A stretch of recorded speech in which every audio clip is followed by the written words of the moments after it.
Litiko letekulima lisemkhankasweni wekonga noma wekusukumisa ke luhlelo lwekonga emanti kude kuthi ke live laKangwane litawukhona kuthi ke libe netingungu temanti lelitawusita ke live kuthi ke likhone konga emanti. Kanti ke lokho kuvetwe ke indvuna yetekulima Moses Vilakati ngesikhathi kakhulumisana nabetindzaba talomsakato.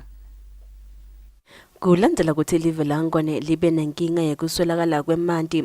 Kulamalanga omdali uyiphendvulile imithandazo yesive seMaswati ngokuthi kube netimvula. Inkinga lebe ikhungethe live kuswelakala kwetingungu tekonga emanti, i-water harvesting. Litiko letekulima lithi njengoba kulamalanga timvula tibonakala, live libhekekile ukuthi lisebentise ematfuba lichube tinhlelo tako konga emanti. Sineluhlelo vele lolukhona loloko ukuthi sakhe emadamu etindzaweni letinyenti letilapha emadamu lamancane letinkelebho bese sesibake neluhlelo lwemadamu lamakhulu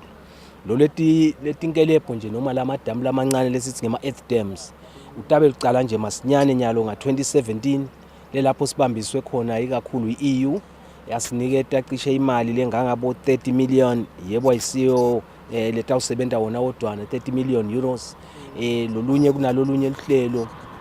loluhambisana nelwaka IFAD lokusho ukuthi nje tinhlelo tethu ngoba ngalanga kithi ngakahulumende siye bese sesibanale tinkinga ukuthi nale mishina yethu iyasifela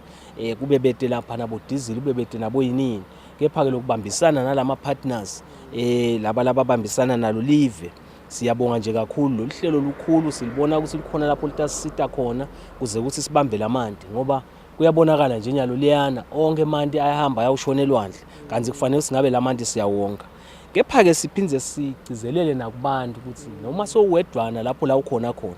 nawe ungabona ukuthi naku lengifuna kumba naku lengifuna kumba sisebenzise nema-drums sisebenzise nemathange sikwazi ukuthi siwonge lawo manti endlini nje nangabe umbe kahle wempa kahle imidzibe yakho lawo manti lango uwonge soyakwazi ukuthi uwasebenzise ebusika ngoba akhona nje nyalo ehlobo ebusika sitabe sesithinze side lo luhlelo vele lapho sibambisene khona netihlobo tangaphandle lutaqala nga-2017 luyawuphela le kubo 2020 lokusho ukuthi luhlelo lolunengi lolukhulu kakhulu lutawufaka netinkundla letinyenti. Siyajabula nje kakhulu singuhulumende wembube kokuthi baka EU solo bakhombisa ukuthi basibambisa ikakhulu etinhlelweni lapho sibacela khona lokho ke sita ucela vele kakhulu lokho sibe nako ukubambisana naso sive ngoba ngeke sonke sikhone kungena ngeminyaka wecala ngeke sonke sikhone kungena ngeminyaka wesibili. Litiko lithi kulamadamu la khona banesifiso sokukhokha lutsaka ngoba lamanye uma lina lamanti yasheshe aphele njengoba kugcwele lutsaka.